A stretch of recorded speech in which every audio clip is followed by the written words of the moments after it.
بسم اللہ الرحمن الرحیم۔ ناظرین، پروگرام کرنٹ افیئر کے ساتھ آپ کا میزبان سید آصف علی حمدانی حاضر خدمت ہے۔ ناظرین، آج میں نے جو 4 دن پہلے ایک خبر بریک کی تھی کہ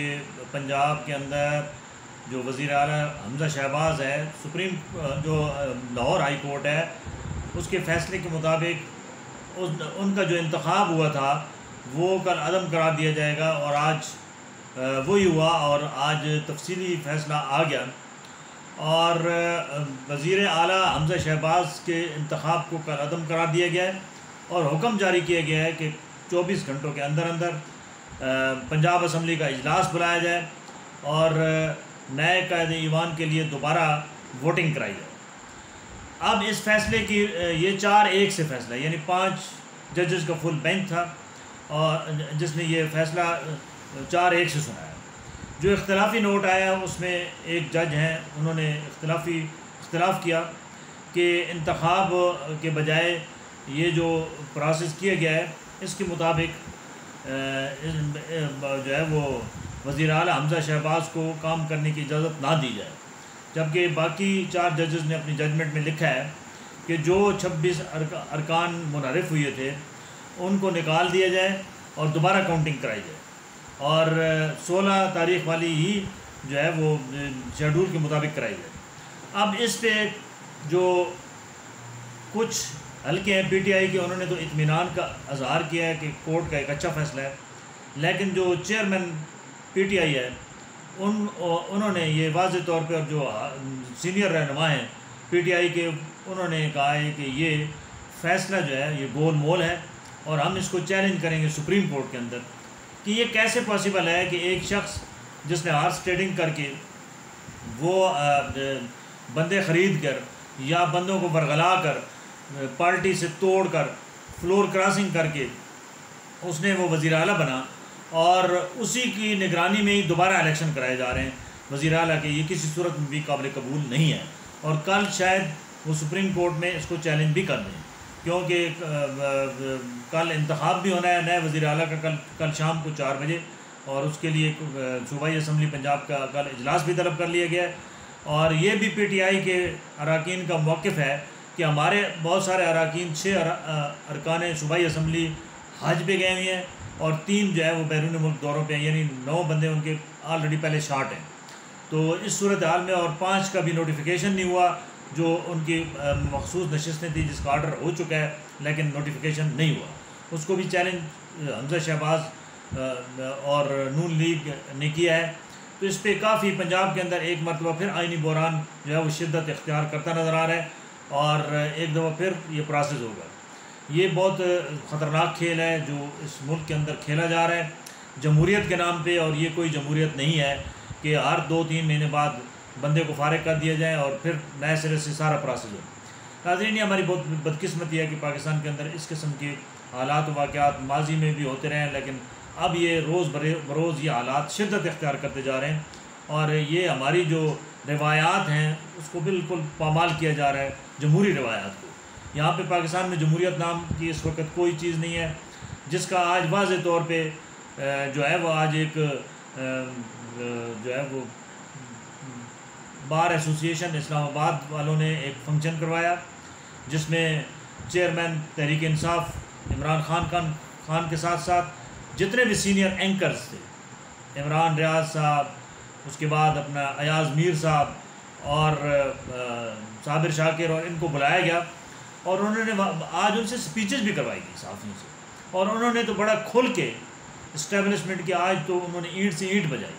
اور انہوں نے واضح طور پہ پیغام دیا ہے جی کہ خان صاحب یہ بیرونی سازشوں کو آپ ایک سائڈ پہ رکھیں، آپ کو اندرون خانہ جو ہے وہ آپ کو جو ہے وہ لوگوں نے گرایا ہے، اور ہم اس کو کسی صورت بھی قبول نہیں کرتے، ہم آپ کے ساتھ کھڑے ہیں۔ یہ بہت بڑا سمجھ لو کہ آج کا جو یہ عمران ریاض اور اپنا کیا نام ہے ایاز میر کی جو سپیچز ہیں، ذرا ان کو آج غور سے سنیں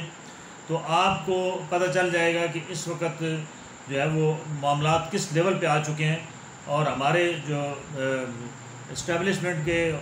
جو ہے تیا پاچا وہ کس طریقے سے کیا جا رہا ہے، اور پوری دنیا میں یہ اب آواز اٹھ رہی ہے کہ ہماری اسٹیبلشمنٹ کا جو کردار ہے پولیٹکس کے اندر وہ نہیں ہونا چاہیے۔ اور یہ اگر جمہوریت کا استحکام اس ملک کے اندر چاہتے ہیں تمام پولیٹیکل پارٹیز، تو ان کو بھی اپنی صفوں کے اندر ریفارمز لانی ہوں گی. اور یہ جو جس طریقے سے پارٹیز ایک دوسرے کا کرسی کھینچنے کے لیے وہ اعلی کار بنتے ہیں اسٹیبلشمنٹ کے، بیوروکریسی کے، تو ان کو بھی توبہ طیب کرنی ہوگی، تب جا کے یہ سلسلہ جو ہے وہ رکے گا. ورنہ اگر ایک پارٹی اقتدار میں آنے کے لیے اسی سیڑھی کو استعمال کرے گی اور دوسری پارٹی اس کی سیڑھی نیچے سے نکال لے گی، تو یہ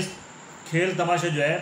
یہ آگے چلتا رہے گا، اور ملک کی نہ صرف اکانومی کا بیڑا غرق ہوگا بلکہ ملک کے تمام اداروں کا بیڑا غرق ہوگا، اور عوام کو کوئی ریلیف ملنے والا نہیں ہے. اور جب تک آپ کی تسلسل کے ساتھ پالیسیز نہیں ہوں گی، جب تک آپ کا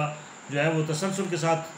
جو بھی سسٹم ہے، چاہے وہ جمہوریت ہے چاہے وہ امریت ہے، تو اس کو تسلسل کے ساتھ رہنا چاہیے،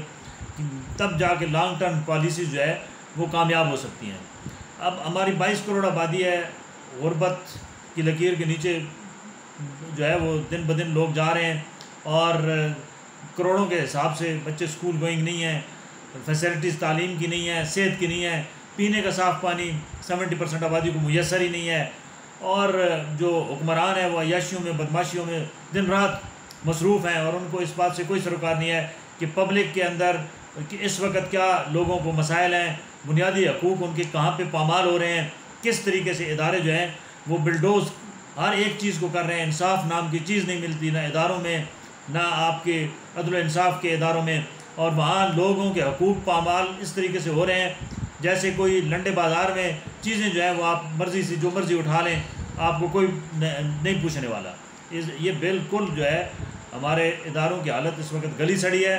نہیں کام ہو رہا ہے، نہ ایجوکیشن پہ پراپر صحیح طریقے سے کام ہو رہا ہے، نہ ہیلتھ پہ ہو رہا ہے، نہ ریفارمز پہ ہو رہا ہے. کسی بھی آپ ادارے کو اٹھا لیں وہ کرپشن زدہ ہے، اور وہاں پہ اقرب پروری ہے، اور وہاں کے حالات و واقعات آپ سنیں تو آپ کے رونگٹے کھڑے ہو جائیں. آپ پولیس ڈپارٹمنٹ کو دیکھ لیں، آپ محکمہ مال کو دیکھ لیں، لوگوں کو آئے روز جو اینٹی کرپشن ہے یا دیگر ادارے ہیں ان کے اندر بھی جو ہے وہ مکا ہو رہا ہے، اور لوگ جو ہے وہ گل سڑ رہے ہیں. بہت سارے کیسز ہمارے پاس بھی آتے ہیں، ہمارے آفیسز کے اندر بھی باہر بھیجنے کے چکر میں امیگریشن قوانین کی دھجیاں بکھیری جا رہی ہیں، اور یہ سر عام شہروں کے مین چوراہوں پہ بڑے بڑے بورڈ لگا کے بیٹھے ہیں ریکروٹنگ ایجنٹ، یہ دونوں ہاتھوں سے لوٹ رہے ہیں. FIA کے اہلکاروں کو جب کمپلینز ملتی ہیں وہ آتے ہیں، ان سے مکا کر کے واپس چلے جاتے ہیں، اور غریب کا پیسہ وہیں کہ وہیں وہ تباہ و برباد ہو جاتا ہے، اور وہ چکر لگا کے وہ اپنے آخرکار تھک ہار کے بیٹھ جاتا ہے. تو یہ بہت بڑا انسانی سمگلنگ کا بھی جو ہے اس وقت دھندا جو ہے وہ پاکستان کے اندر ہو رہا ہے. یورپ بھجوانے کے سہانے خواب، اور یہ جو نوجوان لڑکے ہیں ان کو لوٹا جا رہا ہے. اس کے اوپر بھی FIA کی آنکھیں بند ہیں، باقی اداروں امیگریشن اداروں کی بند ہیں. کوئی پوچھنے والا نہیں ہے کہ اتنے بڑے بڑے آفیسز کھلے ہوئے ہیں، ہم ان کا کبھی راؤنڈ لگا کے چیک بھی کریں کہ ان کے پاس لائسنس اوریجنل ہے، کیا یہ ان کو اتھارٹی ہے، کیا اب باہر سے جو ویکینسیز آئی ہوئی ہیں اس کے اوپر یہ بھیجنے کی اہلیت رکھتے ہیں. کسی نے ان کو کبھی چیک ہی نہیں کیا. ٹھیک ہے، یہاں شہر کے اندر جو کچھ چیزیں بک رہی ہیں، دودھ دیکھ لیں، وہ دودھی کو نہیں پکڑتے، وہ جو ڈرموں میں دودھ آتا ہے اس کو تو پکڑ لیتے ہیں، لیکن لوکل جو دودھ بیچنے والے ہیں، جو موٹر سائیکلوں پہ بیچتے ہیں یا جو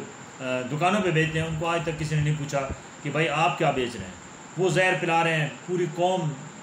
زیادہ تر اکثریت اب گاؤں کے اندر بھی اسی پاؤڈر کے دودھ کی جو ہے وہ لوگوں کو مجبور کیا جا رہا ہے. اور جو ہے وہ ہماری ثقافت جو تھی، جو ہمارا ایک کلچر تھا، زرعی کلچر، وہ بھی بری طرح متاثر ہے. اور جو ہے اب دیسی چیزیں نام کی ہیں ان کے اندر بھی آرٹیفیشل چیزیں آ گئی ہیں. تو ناظرین، ہم یہ کس طرف جا رہے ہیں، اس کے اوپر ذرا غور و خوض کرنے کی ضرورت ہے. اور یہ کوئی جمہوریت نہیں چلے گی. یہ جو کچھ ابھی یہ مکس اچار چل رہا ہے یہ زیادہ عرصہ نہیں چلے گا، اور اس ملک کے اندر مزید آگے حالات خراب ہوں گے، کیونکہ ابھی پیٹرولیم مصنوعات پھر مہنگی کی جا رہی ہیں، اور لوگوں کی جو حالات زندگی ہیں آنے والے دنوں میں اس کے اندر کوئی آرام سکون نظر نہیں آ رہا ہے، بلکہ طویل لوڈ شیڈنگ، اور یہ جو ہے بجلی کی قیمتوں میں بھی اضافہ، پیٹرولیم مصنوعات کی قیمتوں میں اضافہ، یہ اگلے بلوں میں آ رہا ہے، اور گیس کے بلوں میں بھی اضافہ کر دیا گیا ہے. تو یہ بہت بڑا ظلم ہے، اور غریب کا چولہا جلنا بہت مشکل ہے، اور یہ آگے آنے والے حالات مزید سخت ہوں گے. اللہ تعالیٰ سے دعا ہے کہ اللہ تعالیٰ ہمیں ان حکمرانوں سے نجات دے، اور اللہ تعالیٰ کوئی صالح اور اس قوم اور ملک کی جو بہتری کے لیے کام کر سکے ہمیں وہ حکمران میسر کرے. بہت شکریہ. اللہ پاک ہمیں